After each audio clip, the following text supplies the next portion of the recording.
영화 아바타 불과 쟤를 보고 왔습니다. 아바타 시리즈의 세 번째 영화죠. 그동안 아바타 시리즈를 볼 때마다 항상 걱정이 먼저 앞서곤 했습니다. 러닝타임이 워낙 길다 보니까 내가 과연 끝까지 영화를 볼 수 있을까? 영화를 보던 중간에 화장실이 급해서 나갔다 오지는 않을까? 이런 걱정을 하곤 했죠. 그런데 또 막상 영화를 보다 보면 그런 생각조차 들지 않을 정도로 빠져들게 되죠. 이번 영화 아바타 불과 쟤는 아바타 시리즈 중에서도 러닝타임이 가장 긴 작품입니다. 이번에도 걱정이 많았습니다. 하지만 또 역시 이번에도 작품을 보는 동안에는 아무런 생각 없이 끝까지 감상할 수 있었습니다. 이번 영상은 그처럼 긴 러닝타임에도 불구하고 아바타 불과 쟤를 끝까지 몰입해서 볼 수밖에 없었던 이유들에 대한 그런 이야기를 정리했습니다. 굳이 구체적인 스포일러를 언급해야 할 정도로 정리한 내용은 아닙니다. 하지만 그래도 이 영화를 보기 전 아무런 정보 없이 있고 싶다 이러신 분들은 영상 시청에 주의하시기 바랍니다. 영화는 네테이암과 로아크가 하늘을 날아다니면서 놀고 있는 그런 장면으로 시작합니다. 바닷가와 하늘의 풍경, 그곳을 가로지르는 이 비행 장면이 정말 아름답게 연출된 장면이죠. 그런데 사실 이 장면이 아바타 시리즈 안에서 보면 가장 아름다운 장면이라 볼 수는 없을 겁니다. 단 관객의 입장에서 아바타 불가제의 이 첫 장면이 아바타 물의 길 이후 3년 만에 보게 되는 판도라의 풍경인 거잖아요. 그렇다 보니까 그 첫 장면이 주는 시각적인 충격이 상당히 크게 다가왔습니다. 그리고 영화를 보는 동안에는 그런 시각적인 충격보다 이 판도라의 세계를 현실적으로 받아들이는 그 효과가 더 컸던 것 같습니다. 아바타가 1편도 그랬지만 그 이전이나 이후의 3D 영화와 이 시리즈가 달랐던 점은 입체감보다는 사실적인 공간감을 체험시킨다는 거였죠. 그래서인지 몰라도 영화에서 보여지는 모든 게 사실 다 CG로 구현된 것인데 보는 동안에는 이게 다 CG라는 걸 잠시 잊고 있게 됩니다. 또 그래서 이게 다 CG로 만든 거지?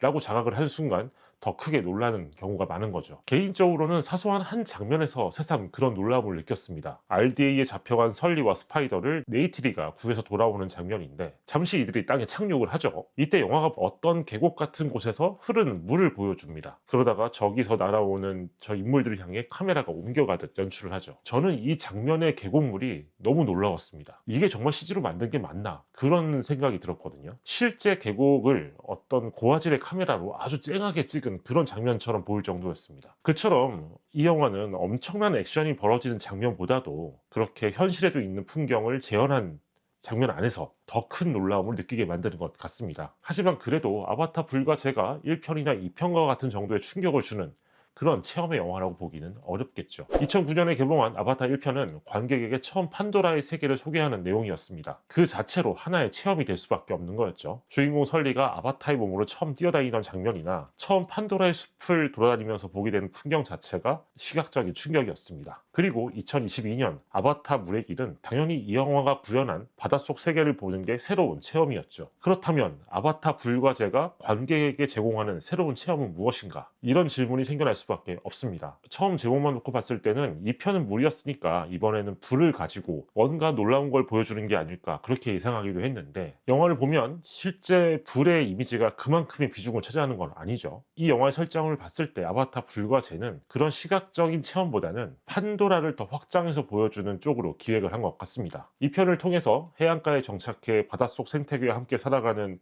메카이나 부족을 보여줬다면 이번 영화에서는 바람상인 부족, 제이 부족 이런 또 다른 부족들이 나오죠. 또 각각 이들이 살아가는 시스템을 묘사하면서 판도라의 이 나비족이 상당히 넓고 복잡한 체계를 갖고 있다는 걸 보여줍니다. 이에 대해서 제임스 카메론 감독이 한 인터뷰가 있어요. 핵심은 이겁니다. 나비족 전체가 원래 선한 게 아니라 어떻게 살았는가가 더 중요하다는 걸 보여주고 싶었다. 영화를 보면 제이 부족 같은 경우는 자신들이 당한 약탈의 기억 때문에 또 다른 사람들을 약탈하고 있는 그런 형태로 나오죠. 어떤 면에서는 언젠가 만들어질지 모르는 사고편을 위해서 세계관을 확장해 놓은 게 아닌가 그런 생각이 들기도 했습니다. 그리고 또 하나 불과 제가 전편과 비교할 때 관객에게 제공하는 새로운 체험, 이것은 주인공 캐릭터들이 겪게 되는 내면적인 갈등, 여기에 초점이 맞춰져 있는 것 같았습니다. 이런 부분들은 전편에 비해서 더 입체적으로 연출이 되어 있었거든요. 불과 제에서 갈등을 일으키는 핵심적인 사건은 2편 물의 길에서 보여줬던 아들 네테이암의 죽음입니다. 이 사건으로 인한 상처가 계속 이어지고 있죠. 아들을 잃은 네이트리는 그날 이후 인간을 더 증오하게 되고 그래서 인간인 스파이더도 예전과 같은 시선으로 볼 수 없게 됩니다. 그리고 로아크는 형의 죽음에 가장 큰 죄책감을 느끼고 있고요. 설리 또한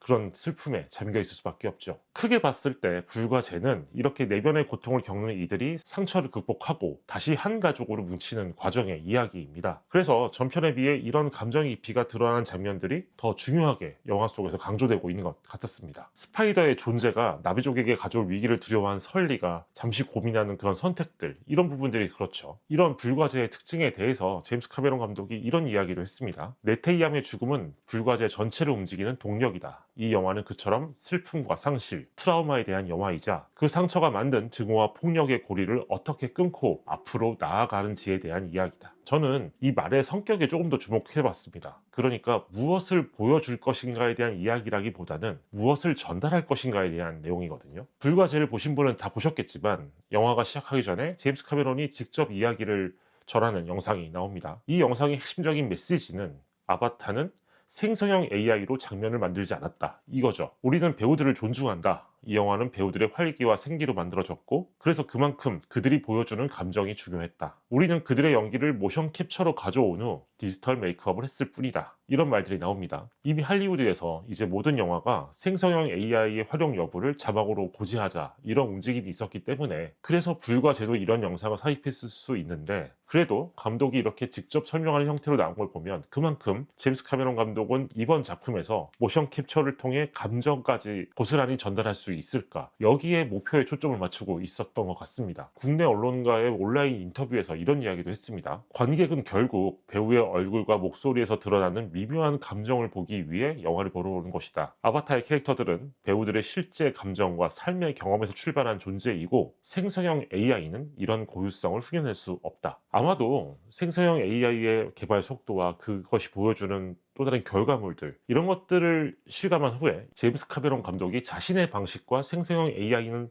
완전히 다르다는 것을 2009년 아바타 1편부터 나왔던 이야기고 또 이전에 제임스 카메론 영화들 갖고 있던 특징이기도 했지만 여전히 제임스 카메론은 뭔가 신선하고 특별한 이야기를 만들려고 애쓰지 않습니다. 불과제는 특히 그렇게 보이는 영화였죠. 키리의 서사를 보면 미야자키 하야오의 작품들을 연상할 수밖에 없고, 그 밖에 영화 안의 사건들은 실제 현실에서 벌어질 사건들을 은유하는 형태로 묘사가 되고 있고요. 이에 대해서는 제임스 카메론 감독도 솔직하게 이야기를 했습니다. 내가 쓰는 이야기는 늘 가족, 정체성, 소속감, 책임 같은 보편적인 인간 경험을 다룬다. 그걸 판도라라는 기묘한 세계와 난민 가족의 이야기로 옮겼을 뿐이다. 특히 아바타 시리즈에서는 항상 아주 인간적인 공감 가능한 주제를 다루려고 했다. 다시 정리하자면 제임스 카메론은 자신의 새로운 도전에 익숙한 서사를 더해서 관객들이 이 세계관에 더 깊이 몰입할 수 있도록 만든 거겠죠. 그런데 이때 가장 중요한 전제는, 그래서 그 새로운 도전은 무엇을 위한 건데, 이 부분인 것 같습니다. 관객의 입장에서는 익숙한 서사를 보기 위해 영화를 보는 게 아니라 제임스 카메론이 제공하는 그 새로운 체험을 위해 영화를 보는 거니까요. 같은 흐름으로 볼 때 아직 제임스 카메론의 머릿속에 있다는 그 4, 5편의 구상은 무엇일까, 이게 또 궁금해질 수밖에 없습니다. 물론 이때도 이야기가 궁금해지는 건 아니고요. 4, 5편에서는 그가 또 어떤 새로운 기술과 체험에 도전할 것인가, 그리고 더 중요한 거는 그가 그렇게 새롭게 도전하고자 했던 영화 기술이 과연 그때의 관객에게도 또 새로운 충격으로 다가올 것인가, 이게 가장 중요한 부분인 겁니다. 인터뷰를 보니까 불과제의 흥행 실적에 따라 4, 5편의 진행 여부가 결정된다고 하죠. 개인적으로는 이 3편이 이미 큰 무리 없이 마무리를 했기 때문에 굳이 4, 5편이 나오지 않아도 될 것 같다는 생각을 해봤습니다. 오히려 4, 5편에서 추진하려고 했던 그런 도전들을 아바타 시리즈가 아니라 아예 다른 세계관을 배경으로 한 제임스 카메론의 영화에서 보고 싶다고 할까요? 실제 이 시리즈의 영화는 3편밖에 안 되지만 지나온 시간이 16년 정도 되다 보니까 이제는 볼 만큼 본 게 아닐까,